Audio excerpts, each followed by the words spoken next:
அனைவருக்கும் வணக்கம். பைனாமியல் சீரீஸில் ஒன்றாக அப்லோட் பண்ணுறோம். ஏற்கனவே பார்த்திங்கன்னா 90 கொஸ்டின்ஸ் வந்து யூனிட் 1ல் அப்லோட் பண்ணியிருக்கோம். ஒருக்காக தான் நம்ம தொடர்ந்து ஒரு குட்டியை சப்டிவிஷன் கூட விடாமல் எல்லாமே கவர் ஆகிற மாதிரி வீடியோ போட்டுட்டு வரோம். ஸோ தொடர்ந்து வீடியோஸை பாருங்கள், சம்ஸை ப்ராக்டிஸ் பண்ணுங்கள். First question, the coefficient of x power n in 1 minus x power -1. இதுக்கு நான் எப்படி இந்த டைமில் கொடுத்துருக்கேன் அப்படின்னா, இப்போ இந்த கொஸ்டினுக்கு நீங்கள் வந்து போட்டுட்டு ஆப்ஷனை செலக்ட் பண்ணிடுங்க. இந்த கொஸ்டின் முடித்தோடனேயே நான் ஆன்சர் நோட் பண்ணிக்கிறேன். ஏன்னா இது வரைக்கும் பார்த்தீங்கன்னா நம்ம கொஸ்டின்ஸ்லாம் லைனாக கொடுத்துருப்போம். 1 பை 1 ஆன்சரை வந்து பின்னாடி டிஸ்கஸ் பண்ணோம். அதை விட உங்களுக்கு இது வந்து எளிமையாக இருக்கும். எக்ஸாம் டைமில் பார்த்தீங்கன்னா இது டக்குன்னு உங்களுக்கு நீங்கள் வந்து அப்படியே வந்து அவ்வளோ தூரம் நீங்கள் அது கொஸ்டின் அதுலேயுமே பார்த்தீங்கன்னா நான் கொஸ்டின் சொல்லி தான் ஆன்சர் சொல்லியிருப்பேன். இருந்தாலும் அதை விட உங்களுக்கு இது எளிமையாக இருக்கும். அதனால தான் ஃபார்மேட்டை நான் இப்படி மாற்றியிருக்கேன். என்னால் முடிஞ்ச அளவுக்கு நானும் புது புது ஐடியாவாக பண்ணி உங்களுக்கு வந்து அதை ரீச் ஆக்கணும் அப்படிங்கிறத என்னோடய எய்மாக இருக்குது. ஸோ இதை கொஸ்டினை பார்த்துட்டு 4 ஆப்ஷன் எதுன்னு செலக்ட் பண்ணுங்கள். இது கீழேயே வந்து ஆன்சரை டிஸ்கஸ் பண்ணி கரெக்டாக தப்பான்னு செக் பண்ணிக்கோங்க. Coefficient of x power n in 1 minus x power -1 கேட்டிருக்காங்க. ஆன்சர் செலக்ட் பண்ணிட்டீங்களா? 0வா 1ஆ 1 பை n-ஆ n இன்ட்டு n+1-ஆ? ஓகேங்களா? செலக்ட் பண்ணிட்டீங்களா? ஸோ இதை ஆன்சர் செக் பண்ணிக்கோங்க. இது coefficient of x power n is 1. ஏன்னா 1 மைனஸ் எக்ஸ் பவர் -1னா 1 plus x plus x square up to x power n. So coefficient of x power n is 1. So இதுக்கு option B. So இந்த method வந்து உங்களுக்கு இன்னும் எளிமையாக புரியும் நம்புகிறேன். நீங்கள் உங்கள் மார்க்கை கொஞ்சம் நீங்கள் கமெண்டில் போட்டிங்கன்னா புதுசாக இந்த சேனல் பார்க்குறவங்களுக்கு இந்த சேனலில் வந்து டெஸ்ட்டு நடந்துகிட்ருக்கு, அதை நம்மளும் ஃபாலோ பண்ணணும் அப்படிங்கிற ஒரு இது அவங்களுக்கும் தெரியும். ஸோ அவங்களும் இதில் பயனடைவாங்க. ஸோ அந்த ஹெல்ப்பை மட்டும் பண்ணுங்கள். அதே தான் ரிப்பீட் ஆகிடுது. ஆன்சர் வந்து 1. சரிங்களா? செகண்ட் ஒன் பாருங்கள். இந்த coefficient of x power 9 in 1 minus x power -3. Coefficient of x power 9 கேட்குறாங்க. 4ஆ 21ஆ 32வா நன்னா? கோஎஃபிஷியன்ட் ஆஃப் எக்ஸ் பவர் 9 என்ன வருதுன்னு பாருங்கள். இதுக்கு ஒரு ஷார்ட்கட் ஃபார்முலா இருக்கு இல்லைங்களா, அதை யூஸ் பண்ணி பாருங்கள். எக்ஸ் பவர் 9ஓட கோஎஃபிஷியன்ட் கேட்குறாங்க. செலக்ட் பண்ணிட்டீங்களா? ஆன்சர் பார்த்து செக் பண்ணிடலாமா? ஸோ இது கோஎஃபிஷியன்ட் ஆஃப் எக்ஸ் பவர் n-க்கு வந்து என்ன போடுவோம்? n+1 n+2 by 1 × 2. இங்கே எக்ஸ் பவர் 9 கேட்குறாங்க. அப்போ n-க்கு இடத்துல 9 போடுங்க. அப்போ 9 + 1 10, 9 + 2 வந்து 11 பை 1 × 2. இதை கேன்சல் பண்ண ஆன்சர் வந்து 55 வரும். ஸோ இதில் நன்னு தான் ஆப்ஷன். 55 வருது. ஸோ இதுக்கு ஆப்ஷன் வந்து நன்னு. சரிங்களா? கோஎஃபிஷியன்ட் எக்ஸ் பவர் n வந்து n+1 n+2 பை 1 × 2ன்னு போடுவோம். இதில் என்னோட ப்ளேஸில் நீங்கள் 9 போட்டுக்கோங்க. ஸோ இதுக்கு வந்து ஆன்சர் வந்து 55. சரிங்களா? அடுத்து தேர்டு சம்மு. கொஸ்டினை பார்த்துக்கோங்க. Sum of the coefficient in 2x + 3y power 8 is. Sum of the coefficient in 2x + 3y power 8 is 2 power 8ஆ 3 பவர் 8ஆ 5 பவர் 8ஆ 1ஆன்னு பாருங்கள். எது ஆன்சர் வருதுன்னு பாருங்கள். பாஸ் கொடுத்துக்கோங்க ஆன்சர் போடுற வரைக்கும்.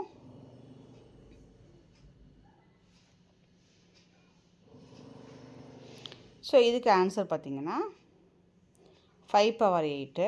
ஏன்னா சம் ஆஃப் த கோஎஃபிஷியன்ட் வந்து இதுக்கு 2 இதுக்கு 3 இல்லைங்களா? அப்போ 2 + 3 என்னாகும் 5 பவர் 8. நம்ம இது சம் ஆஃப் த கோஎஃபிஷியன்ட் பார்த்தோன்னே நமக்கு வேறு மாதிரிலாம் தோணும். புதுசாலாம் யோசிப்போம். இது நார்மலாக உள்ள இதோட கோஎஃபிஷியன்ட் இதோட கோஎஃபிஷியன்ட் ரெண்டையும் வந்து ஆட் பண்ணி போட வேண்டியதான். சரிங்களா? ஸோ இதுக்கு option C. Fourth one, the coefficient of x power 10 in the expansion of. இந்த எக்ஸ்பான்ஷனில் எக்ஸ் பவர் 10ஓட கோஎஃபிஷியன்ட் என்னவா இருக்குன்னு கேட்குறாங்க. 143ஆ 286ஆ 26ஆ நன்னான்னு கேட்குறாங்க. So coefficient of x power 10 போடுங்க, கண்டுபிடிங்க. இதில் எது வந்து கோஎஃபிஷியண்ட்டாக வருதுன்னு செக் பண்ணுங்கள். போடுற வரைக்கும் ஸ்டாப் பண்ணிடுங்க.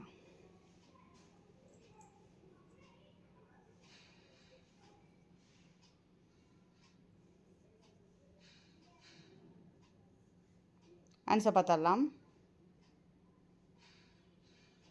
இங்கே பாருங்கள் 1 + 2x + 3x² up to whole square equal to இது எப்படி மாற்றலாம் 1 - x power -2 இது எழுதுவோமா 1 - x power -2 இந்த ஸ்கொயரை வந்து நம்ம அப்படியே போட்டிருக்கோம் சரிங்களா இந்த ஸ்டெப் இப்படிதான் இது வந்து formula dot formula 1 - x power -2 அந்த எல்லா எக்ஸ்பான்ஷனையுமே ஒரு வாட்டி ஞாபகம் வச்சுக்கோங்க உங்களுக்கு எக்ஸ்பான்ஷன் மட்டும் குழப்புற மாதிரி இருந்துச்சுன்னா நான் அதை தனியாக ஒரு வீடியோவாக போடுறேன் வெறும் பைனாமியல் எக்ஸ்பான்ஷன் மட்டும் அதை மட்டும் டெய்லி பார்த்து மனசில் பதிச்சுக்குங்க அப்படியே சரிங்களா அவள் பார்த்துட்டே டக்குன்னு தெரிகிற மாதிரி உங்களுக்கு மனசில் அப்படியே பதிய வச்சுக்கோங்க இதுக்கு வந்து 1 - x power -2 இப்போ 2y - 2 இன்ட்டு பண்ணால் -4 வந்துடுச்சு கரெக்டுங்களா அப்போது கோஎஃபிஷியன்ட் ஆஃப் அவன் என்ன கேட்குறான் x power 10 கேட்குறான் இப்போ கோஎஃபிஷியன்ட் x power என்னைக்கு என்ன போடுவோம் n + 1 n + 2 n + 3/1 × 2 × 3 கரெக்டுங்களா n + 1 n + 2 n + 3/1 × 2 × 3 ஸோ இப்போ என்னுக்கு என்ன போடணும் 10 போடணும் என்னுக்கு என்ன போடணும் 10 போடணும்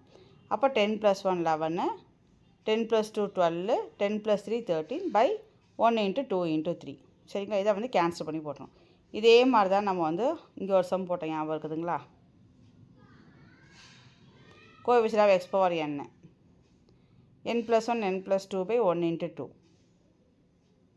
சரிங்களா இங்கே பவர் -3 இருந்துச்சு அப்போ n + 1 n + 2/1 × 2 வருது அப்படியா வச்சுக்கோங்க இங்கே வந்து பார்த்திங்கன்னா பவர் வந்து -4 இருக்குது அப்போ இன்னும் ஒன்று சேர்ந்து வரும் ஞாபகம் வச்சுங்க இப்படி ட்ரிக் வச்சு ஞாபகம் வச்சுங்க அப்போ n + 1 n + 2 n + 3/1 × 2 × 3 இந்த மாதிரி கம்பேர் பண்ணி படிச்சிங்கன்னா தான் உங்களுக்கு வந்து குழப்பாது இல்லை இங்கேயே இது வருது அங்கேயே அது வரல அப்படிங்கிற குழப்பத்தை நிறையா உண்டு பண்ணும் இப்போ புரிஞ்சிருக்குன்னு நினைக்கிறேன் இங்கே இப்படி க்ளூ வச்சு படிச்சுக்கோங்க இங்கே -3 வருது அப்போ n + 1 n + 2/1 × 2 எடுத்துங்க இங்கே -4 வரும்போது n + 3 வரைக்கும் போடுங்க இங்கே 3 வருது சரிங்களா ஸோ இப்போ n இருக்க இடத்துல நீங்கள் 10 போட்டிங்கன்னா இது 11 12 13 வருது இதெல்லாம் கேன்சல் பண்ணிங்கன்னா ஆன்சர் 286 வருது ஸோ இதுக்கு ஆப்ஷன் வந்து பி 4th ஒன்றுக்கு ஆப்ஷன் பி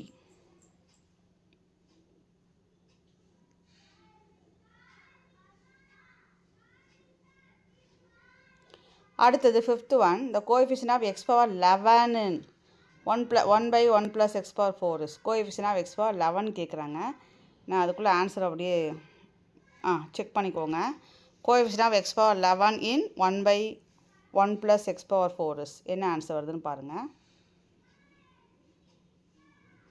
பாஸ் கொடுத்துட்டு போடுங்க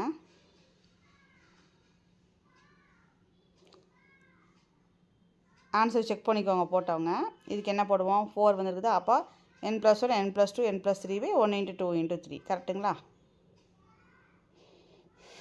அப்போது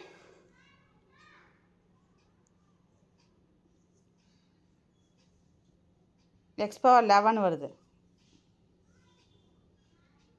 அப்போ coefficient x power n = n + 1 n + 2 n + 3 1 × 2 × 3 × -1 power n இதில் n இருக்க இடத்துல 11 சப்ஸ்டியூட் பண்ணி கால்குலேஷன் பண்ணிங்கன்னா -364 வருதான்னு செக் பண்ணிக்கோங்க x power 11க்கு சரிங்களா இந்த கோஎஃபிஷியன்ட் ஆஃப் x power n-க்குலாம் ஃபார்முலா வந்து எப்படி போடணும்னு நோட் பண்ணி வச்சுக்கோங்க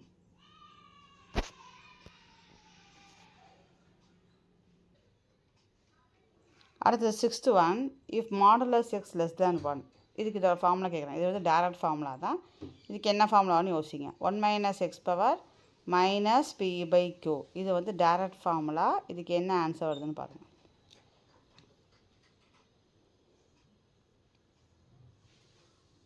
பார்த்தீங்கன்னா ஆப்ஷன் ஏ வரும் கரெக்டுங்களா ஸோ இதுக்கு ஆப்ஷன் ஏ அது 7th one sum of 1 + 2 1/2 3 1/2 the whole square plus 4 1/2 the whole cube etc up to infinity-க்கு என்ன ஆன்சர்னு கேட்டிருக்காங்க -2வா 1ஆ 4ஆ 2வா ஸோ இது எப்படி எழுதுறான்னு பாருங்கள் 7th ஒன் ஆன்சர் கண்டுபிடிச்சிட்டிங்களா செக் பண்ணிடலாம் வாங்க 7th சம்க்கு ஆன்சர் பார்த்துடலாம்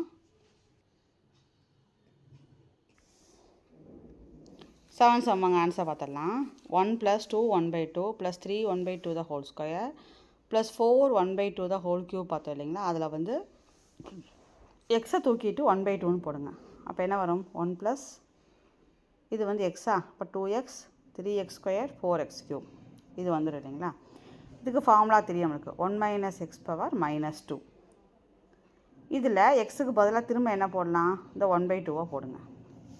அதுக்கப்புறம் 1 மைனஸ் ஹாஃப் என்ன வரும், ஹாஃபு, இது பவர் -2, கரெக்டுங்களா? இப்போ தலைகீழாக திருப்பி போட்டோம்னா நம்மளுக்கு பவர்ஸ் அண்ட் எக்ஸ்பொனன்ஸ் ரூல்ஸ் தெரியும். இது தலைகீழாக திருப்பி போட்டோம்னா இங்கே +2 ஆயிரும். அதான் இங்கே நிற்கும். அப்போ 2² ஆயிரும். 2² 4. புரியுதான்னு பார்த்துக்கோங்க. இதில் வந்து 1 + இது எப்படி மாறிடுச்சு, எக்ஸ் = ½ எடுத்திருக்கோம். இப்போ 1 + 2x + 3x². இதுக்கு ஃபார்முலா இது. திரும்ப எக்ஸோட ப்ளஸில் 1/2 ரீப்ளேஸ் பண்ணுங்கள். 1 மைனஸ் ஹாஃபு தான், இது வந்து தப்பு, இங்கே -2 இருக்குது. சரிங்களா, -2 இருக்குது. அப்போ ½ பவர் -2, ½ பவர் -2னா 2/1 பவர் +2ன்னு ஆயிரும். அப்போ 2² 4. சரிங்களா, 7th சம். அடுத்தது 8th one ட்ரை பண்ணுங்கள். The expansion of 3x - 4 power -7 is valid if. ரொம்ப ஈஸி சம்முங்க 8th one.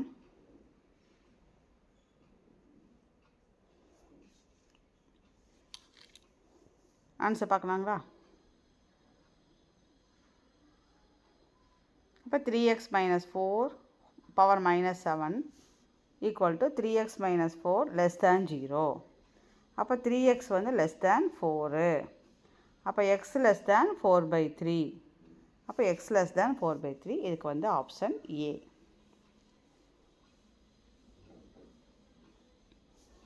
அடுத்து 9th one.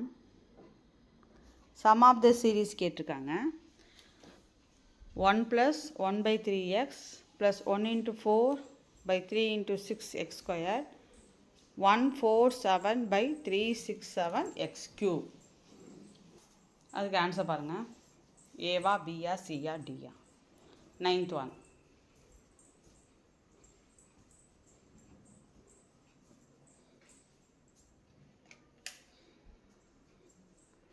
ஆன்சர் பார்த்துடலாம். முடிக்காதவங்க ஸ்லோவாக முடிங்க. பாஸ் கொடுத்துட்டு பார்த்தீங்கன்னா உங்களுக்கு டைமும் சேவ் ஆகும். இதுக்கு என்ன பண்ணுறோன்னா,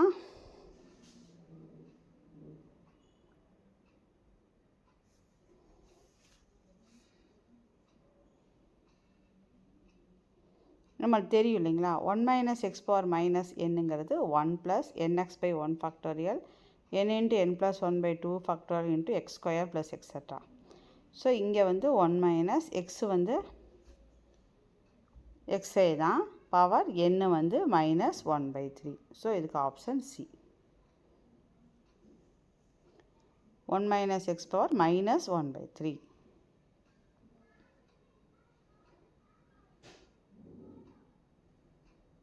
அடுத்த 10th one. கொஸ்டின் இங்கே இருக்குது. சம் ஆஃப் த சீரீஸ் கேட்டிருக்காங்க.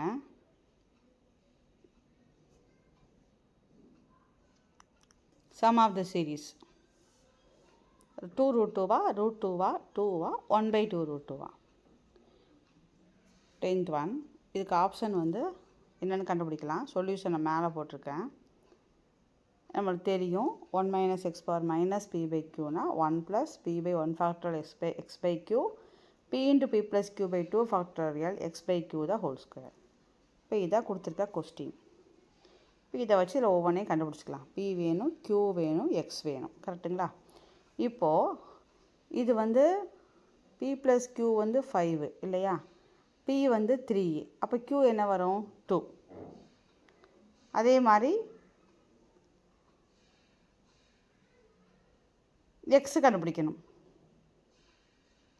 அப்போ x/q இருக்கிற இடத்துல என்ன இருக்குது, 1/4. அப்போ x/q என்னது, 2. அப்போ x = 2/4, x = 1/2.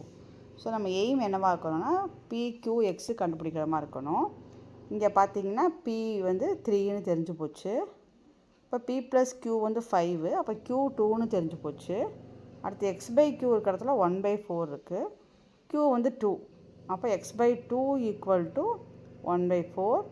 அப்போ x = 2/4. அப்போ x = 1/2. இப்போ எல்லாம் கண்டுபிடிச்சிட்டோம். இந்த ஃபார்முலாவில் கொண்டு சப்ஸ்டியூட் பண்ணுங்கள். 1 - x -3/2. 1 - ½ ½. இது ரெசிப்ரோக்கலாக போட்டோம்னா பவர் ப்ளஸ் ஆயிரும். 2 ^ 3/2னா எப்படி போடுவோம், 2√2. 2 பவர் 3/2னா 2√2 போடுவோம் இல்லைங்களா, அதெல்லாம் பேசிக். சரிங்களா. ஸோ இதுக்கு ஆப்ஷன் வந்து 10th ஒன்னுக்கு ஆப்ஷன் வந்து ஏ.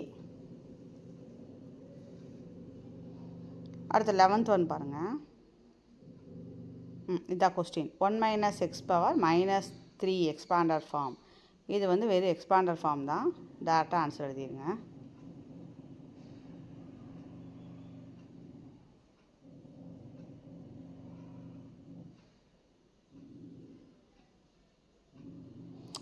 நீங்கள் இந்த ப்ராக்கெட் ரிமூவ் பண்ணி பார்த்தீங்கன்னா நீங்கள் ஆன்சர் கண்டுபிடிச்சலாம். இங்கே ப்ராக்கெட் இல்லை, இங்கே தான் கொடுத்துருக்கா இல்லைங்களா. ஸோ இந்த 2 ப்ராக்கெட் ரிமூவ் பண்ணி பார்த்தீங்கன்னா உங்களுக்கு டக்குன்னு ஆன்சர் கிடச்சிடும். ஒரு ஆலஸ் கண்டுபிடிச்சிருப்பீங்க. ஆப்ஷன் என்ன வந்துச்சுங்க? Yes, answer B. ஏன்னா இந்த ப்ராக்கெட் ரிமூவ் பண்ணிங்கன்னா 1 + b. 12th ஒன் கொஸ்டின் இது. Find the coefficient of x power n. இதுக்கு coefficient of x power n கண்டுபிடிக்கணும். செக் பண்ணுங்கள். பாஸ் கொடுத்துட்டு போடுங்க. ஆன்சர் நம்ம பார்க்கலாம்.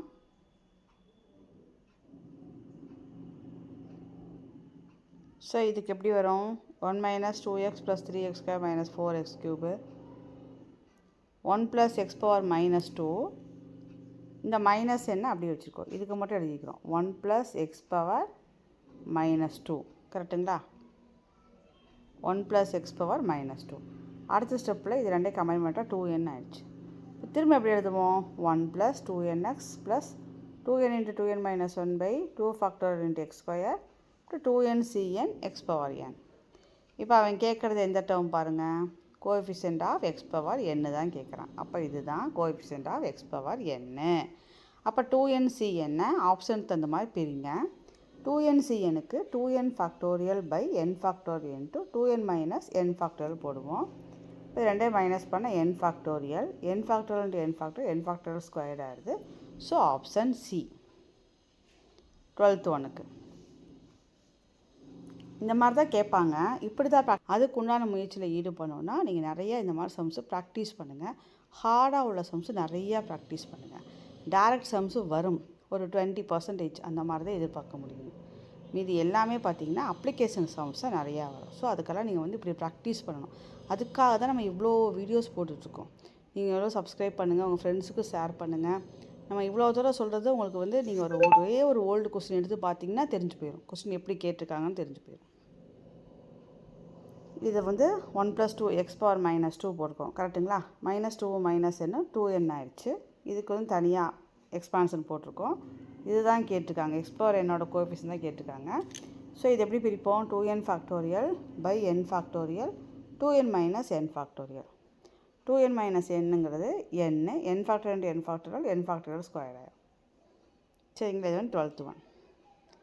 13th ஒன்னுக்கு the approximate value of 998 power 1/3 approximate to 3 decimal places கேட்குறாங்க. ஸோ அதில் முதல்ல போடுவோம், அப்புறம் இந்த ஆப்ஷனை செலக்ட் பண்ணிக்கலாம். இப்போ 998 எப்படி பிரிக்கலாம்? 1000 - 2. 1000 என்னது? 10³ - 2. 10 தூக்கி வெளியே போட்டிங்கன்னா 1 - 2/10³ பவர் 1/3. இப்போ நம்ம ஃபார்முலா அப்ளை பண்ணிங்கன்னா 1 - 1/3 × 2/10 the whole cube. இதே போதும், ஏன்னா அவன் 3 decimal place கேட்டுக்கால போதும். இப்போ 1 - 1/3 2/1000 ஆயிருமா? இதை கேன்சல் பண்ணிங்கன்னா 0.0066 வருது. திரும்ப 10லேருந்து மைனஸ் பண்ணோன்னா 9.9930 வரும். 3 decimal place கேட்கறனால இதை கட் பண்ணிடுறோம். ஸோ 9.9993. இது ஒன்றுமே பண்ணல. நார்மலாக எக்ஸ்பான்ஷனில் நம்ம லோயர் கிளாஸில் போடுவோம் இல்லைங்களா, அல்ஜிப்ரா, அதே மாதிரி தான். 998னா 1000 - 2. இப்போ 10³ பிரிச்சுக்குங்க. 10 தூக்கி வெளியே போட்டுருங்க. சரிங்களா? அப்போ 1 - 2/10³ பவர் 1/3.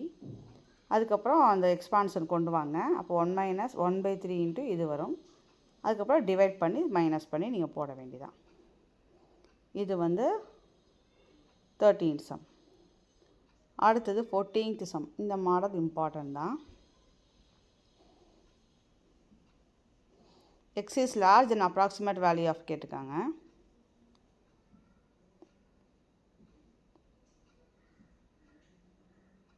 நான் எப்படி போட்டிருக்கேன்னா, இதிலேருந்து எக்ஸ் ஸ்கொயர்டை வெளியே எடுத்துட்டால் எக்ஸுன்னு வந்துடும். இதே மாதிரி இங்கே எக்ஸ் ஸ்கொயர்டை வெளியே எடுத்துட்டிங்க எக்ஸுன்னு வந்துடும். பேலன்ஸ் என்னதோ 1 + 16/x², பவர் ரூட்டுக்குனால 1/2 போட்டிருக்கோம். இங்கேயும் 1 + 9/x², ரூட்டுக்குனால 1/2 போட்டிருக்கோம்.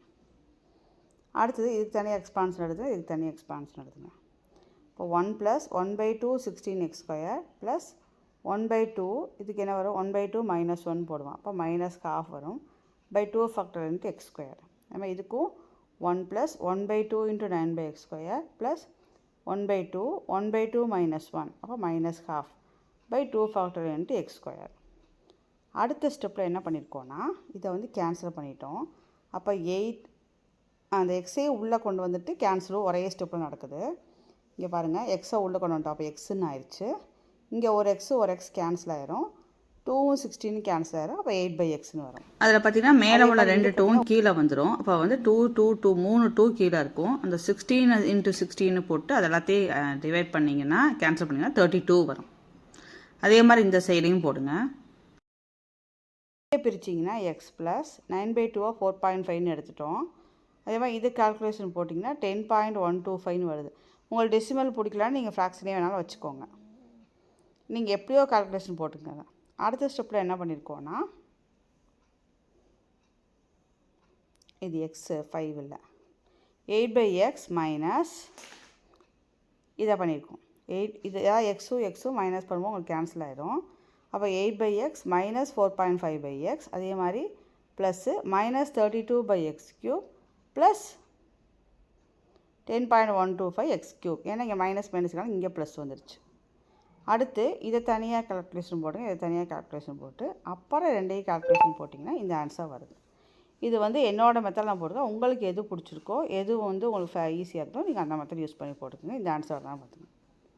சரிங்களா? நான் போட்டது இன்னொரு வாட்டி சொல்லிடுறேன். எக்ஸை வெளியே எடுத்திருக்கோம். இங்கே வந்து பவர் வந்து ரூட்டுக்குனால பவர் 1/2ன்னு போட்டிருக்கோம். அப்புறம் இது எக்ஸ்பான்ஷன் பண்ணியிருக்கோம். 1 + 1/2 × 16/x² ப்ளஸ் 1/2 1/2 - 1 ஸோ -12 ஆயிரும் பை 2 ஃபேக்டர் இன்ட்டு x². அதே மாதிரி தான் இங்கேயும் பண்ணியிருக்கோம். அடுத்து இந்த எக்ஸே உள்ளே கொண்டு வாங்க, கேன்சல் நம்பரே கேன்சல் பண்ணுங்கள். அதுக்கப்புறம் எக்ஸ் எல்லாம் கம்பைன் பண்ணுங்கள், x³ எல்லாம் கம்பைன் பண்ணுங்கள். அதுக்கப்புறம் இதை சால்வ் பண்ணிவிட்டு இந்த ஆன்சர் வந்துருச்சான்னு செக் பண்ணிக்கோங்க. இது வந்து 14. சரிங்களா? அடுத்து 15. sum to infinity to the series. இதுதான் கொஸ்டின். 48 -1/48 1/8 நன்னா. sum of infinity to the series. So pause கொடுத்துருங்க, போடுங்க. நான் ஆன்சர் சொல்ல போகிறேன். நீங்கள் பாஸ் கொடுத்துட்டு செஞ்சுட்டு அப்புறம் பாருங்கள். இப்போ கொடுத்துருக்கிறது எஸ்ன்னு வச்சுருக்கோம். இதில் என்ன பண்ணோம் அப்படின்னா அதாவது ரெண்டு பக்கமும் 3ஆல் இன்ட்டு, அதாவது -3 -1ஆல் இன்ட்டு பண்ணிடுங்க. அப்போ தான் நம்ம ஃபார்மல் கொண்டு வர முடியாதுக்காக பண்ணுறோம். -3 -1 இன்ட்டு பண்ணிங்கன்னா இங்கே 3s ஆயிரும். இங்கே -3 -1, இங்கேயும் -3 -1 போட்டிருக்கோம். அவ்வளோதான். இன்ட்டு -3 -1 பண்ணுறோம் ஃபார்மல் கொண்டு வரதுக்காக. அடுத்த ஸ்டெப்பில் இப்போ இது என்ன ஆயிடுச்சு பாருங்கள். இதை வந்து 1/2/4ன்னு எழுதலாம். அதே மாதிரி இதை வந்து 1/2/5ன்னு எழுதலாம். இங்கே 5 ஃபேக்டரியல் போடணும். அப்போ டேலி ஆகும்.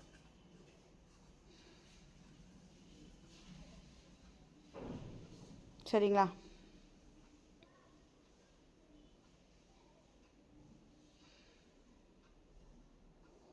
அதுக்கு அடுத்த ஸ்டெப்பில் ரெண்டு சைடும் 1 வந்து ஆட் பண்ணிக்கோங்க. ரெண்டு சைடும் 1 மட்டும் ஆட் பண்ணல, இது ஃபுல்லாகவே ஆட் பண்ணணும். ஏன்னா இங்கே பார்த்தீங்கன்னா உங்களுக்கே தெரிஞ்சிருக்கும். இங்கே பார்த்தீங்கன்னா 2/4லேருந்து ஆரம்பிக்குது. அப்போ 2/3 வரைக்கும் மிஸ் ஆகுது. ஸோ அது வரைக்கும் நம்ம ஆட் பண்ணி தான் ஆகணும். அப்போ தான் நம்ம ஃபார்மாக கொண்டு வர முடியும். அப்போ 1 ப்ளஸ் அடுத்தது 2/1 வர மாதிரி அதே இதை போட்டு 2/2 வர மாதிரி அதே இதை போட்டு 2/3 வர மாதிரி ரெண்டு சைடும் ஆட் பண்ணிக்கோங்க. அப்போ தான் நம்ம ஃபார்மேட் கொண்டு வர முடியும். அப்போது இந்த சைடு வந்து நான் இதை வந்து ஆட் பண்ணியிருக்கிறேன். அப்போ 3s + 1 -3/2 இதை கேன்சல் பண்ணிங்கன்னா 3/8ன்னு ஆயிரும். இதை கேன்சல் பண்ணிங்கன்னா 1/16 ஆயிரும். ஈக்குவல் டு இப்போது இதேவே இதை இந்த சைடும் நீங்கள் ஆட் பண்ணும்போது உங்களுக்கு இந்த சைடு பார்த்திங்கன்னா உங்களுக்கு ஃபார்மேட் கிடச்சிரும். ஏன்னா 1 இருக்குது, 1/2/1 1/2/2 1/2/3 1/2/4 1/2/5 அது டேலி ஆயிரும். அப்போ 1 - x⁻ - p/qன்னு தாராளமாக போடலாம். இப்போ எக்ஸுக்கு ஒன்றா, இப்போ 1 மைனஸ் 1 பவர் மைனஸாக பி என்ன வந்துச்சு பாருங்கள், இதான பி. இப்போ -3/Q என்ன வந்துச்சு பாருங்கள், Q2வான்னு பாருங்கள். ஏன்னா P + Q வந்து -1, P + Q -1னா -3 + Q = -1. அப்போ Q = -1 + 3, அப்போ 2 ஆயிடுச்சு. கரெக்டுங்களா? அதுக்கு அடுத்து இங்கே ஸ்டெப்ஸ் அதுக்கு எழுதிக்கிறேன் பாருங்கள். P வந்து -3, Q வந்து 2. ஏன்னா இதுதான் P, இதுதான் Q, இது P + Qவோட வேல்யூ. அதை வச்சு Qவை கண்டுபிடிச்சிருங்க. அப்புறம் x/Qவில் x வேணும்னா Q/2ன்னு போடுவோம். அப்போ Q வந்து 2, 2/2 1 ஆயிடுச்சு. அப்போ எக்ஸுக்கு 1, இதுக்கு வந்து -3/2. இங்கே நமக்கு என்ன ஆயிடுச்சு, 0 ஆயிடுச்சு. 1 - 1 0, இப்போ 0/3/2. இந்த லெஃப்ட் ஹேண்ட் சைடோடது அப்படியே தான் வச்சுருக்கோம், அது ஒன்றும் பண்ணதான். அடுத்த ஸ்டெப்பில் இதுக்கு எல்சிஎம் எடுத்துக்கோங்க. இங்கே வந்து 0 ஆயிடுச்சு.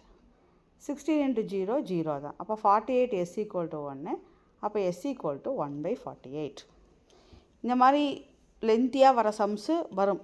ஒரு 20 சம்ஸே இந்த மாதிரி லென்த்தி சம்ஸ் எதிர்பார்க்கலாம். ஸோ அதுக்கெல்லாம் வந்து இப்போ டக்குன்னு போடணும்னா நீங்கள் இந்த ப்ராக்டிஸ் பண்ணால் மட்டும்தான் ஸ்பீடு கிடைக்கும். அதுக்காக தான் இவ்வளோ ப்ராக்டிஸ் பண்ணுறோம். இன்னொரு டைம் நல்லா பொறுமையாக பாருங்கள். இது வந்து கொஸ்டின், இது வந்து கொஸ்டின். இதில் வந்து ஆட் பண்ணுறது நிறையா வரப்போகுது, அவ்வளோதான். 2 சைடும் ஆட் பண்ண போகிறோம், அவ்வளோதான். அதை வச்சு எந்தெந்த டேர்ம்லாம் மிஸ்ஸிங்கோ அது 2 சைடும் ஆட் பண்ணிவிட்டால் வேலை முடிஞ்சிடும். இப்போ நம்ம ஃபார்முலாவோட எக்ஸ்பான்ஷனோட ஃபார்மேட் கொண்டு வரலாம், அதுக்காக தான். இப்போ இதை வந்து எஸ்ன்னு வச்சுக்க போகிறோம். சரிங்களா? அடுத்த ஸ்டெப்பில் × -3 -1 பண்ணுங்கள். அப்போ இங்கே நேரம் 3s, இங்கே -3 -1 -3 -1. சரிங்களா? அதுக்கு அடுத்த ஸ்டெப்பில் இப்போ பார்த்தீங்கன்னா இதை வந்து 2/4ன்னு எழுதிடலாம். இது 2, 4, 6, 8, 10 இருக்குது. அப்போ 2/5ன்னு போட்டு இங்கே 5 ஃபேக்டரியல் போடுங்க. அப்போ தான் டேலி ஆகும். உங்களுக்கு குழப்பச்சுன்னா இது எல்லாத்தையும் இன்ட்டு பண்ணிங்கன்னா இது எல்லாத்தையும் இன்ட்டு பண்ணி வர ஆன்சர் சேமாக தான் வரும். வேணால் செக் பண்ணிக்கோங்க. இப்போ நீங்கள் நல்லா ட்ரை பண்ணி பாருங்கள். இங்கே 2/4 இருக்குது, இங்கே 2/5 இருக்குது. ஸோ நம்ம ஃபார்மேட் கொண்டு வரணும்னா நம்மளுக்கு 2/3ல் வரணும், 2/2ல் வரணும், 2/1ல் வரணும், 1 + வரணும். ஸோ நமக்கு எத்தனை டேர்ம் மிஸ் ஆகுது, 4 டேர்ம் மிஸ் ஆகுது. அந்த 4 டேர்மை 2 சைடும் ஆட் பண்ணுறோம். So 1 2 3 4 term. இந்த 4 டேர்மை 2 சைடும் ஆட் பண்ணுறோம். அப்போ இந்த சைடு ஆட் பண்ணுறோம். இந்த சைடு நம்ம ஆட் பண்ணாமல் டேரெக்டாக இப்போ நமக்கு எக்ஸ்பான்ஷனோட ஃபார்மட் கிடச்சிருச்சு. 1 - x - p/q. இப்போ இதை யூஸ் பண்ணி x என்ன, p என்ன, q என்ன கண்டுபிடிக்கணும். p வந்து -3, p + q வந்து -1. அப்போ q என்ன கிடச்சிடும், 2ன்னு கிடச்சிருச்சு. அடுத்தது x/q தான் 1/2. x/q தான் 1/2. அப்போ x = q/2ன்னு வரும். q வந்து 2, அப்போ 2/2 1. அப்போ எக்ஸுக்கு இடத்துல 1 போடலாம். ஸோ அதை இங்கே போட்டிருக்கோம். போட்டால் அது 0. பவரையே நீங்கள் போட வேணாம், ஏன்னா இங்கே 0 ஆயிரும். அப்போ 0 போட்டு விட்டுருங்க, அவ்வளோதான். இப்போ இது மட்டும்தான் இருக்குது, = 0 ஆயிடுச்சு. இப்போ இதை வந்து எல்சிஎம் எடுத்து சால்வ் பண்ணுங்கள், இந்த ஆன்சர் வரும். அப்போ 16ம் இந்த பக்கம் வேணால் ஓடி பண்ணால் 0 ஆயிடுவான். அப்போ இது மட்டும்தான் இருக்கும். அப்போ s = 1/48. ஆப்ஷனில் இருக்கான்னு பொறுமையாக பாருங்கள். s = 1/48. ஆப்ஷன் சியில் அழகு போல் உட்காந்துருக்கு. ஸோ ஆப்ஷன் சி தான் அதுக்கு ஆன்சர். இந்த மாதிரி தான் நிறையா சம்ஸ் நீங்கள் ப்ராக்டிஸ் பண்ணணும். அப்போ தான் வந்து உங்களுக்கு வந்து அங்கே இந்த மாதிரி தான் sum to infinity, sum of infinity, இந்த மாதிரி சம்ஸ் நிறைய கேட்பாங்க. நம்ம எக்ஸ்பான்ஷன் யூஸ் பண்ணி போகிற மாதிரி நிறையா சம்ஸ் கேட்பாங்க. இதில் நீங்கள் இன்ட்டு பண்ணுற மாதிரி இருக்கும், 2 சைடு ஆட் பண்ணுற மாதிரி இருக்கும். ஸோ இதுக்கு எல்லாமே இந்த மாதிரி ஃபார்மேட்டில் வர சம்ஸ் வந்து உங்களுக்கு கண்டிப்பாக யூஸ்ஃபுல்லாக இருக்கும். நம்ம கொடுக்குற கொஸ்டினை ஒன்று கூட விடாதீங்க. எல்லாமே நம்ம எக்ஸாம் ஓரியன்ட் பேசிக்கில் அந்த பாயிண்ட் ஆஃப் வியூவோட திங்க் பண்ணி தான் கொஸ்டின்ஸ் வந்து இவ்வளோ தூரம் நம்ம போட்டுட்ருக்கோம். ஸோ 15க்கு 15 வாங்கணும் அப்படின்னா இந்த மாதிரி நீங்கள் வீடியோஸ் பார்த்து நீங்கள் இந்த மாதிரி வீடியோஸில் உள்ள சம்ஸை நீங்கள் போட்டு பார்த்தீங்கன்னா தான் உங்களுக்கு அது உங்களோட கொஸ்டின் ஆப்ஷனை செலக்ட் பண்ணுறதுக்கு உங்களுக்கு ரொம்பவே யூஸ்ஃபுல்லாக இருக்கும். ஸோ அதை தொடர்ந்து சப்ஸ்கிரைப் பண்ணுங்கள், ஃப்ரெண்ட்ஸுக்கு ஷேர் பண்ணுங்கள், சப்போர்ட் பண்ணுங்கள். தேங்க்ஸ் ஃபார் வாட்சிங். லைக் போடுங்க. நன்றி, வணக்கம்.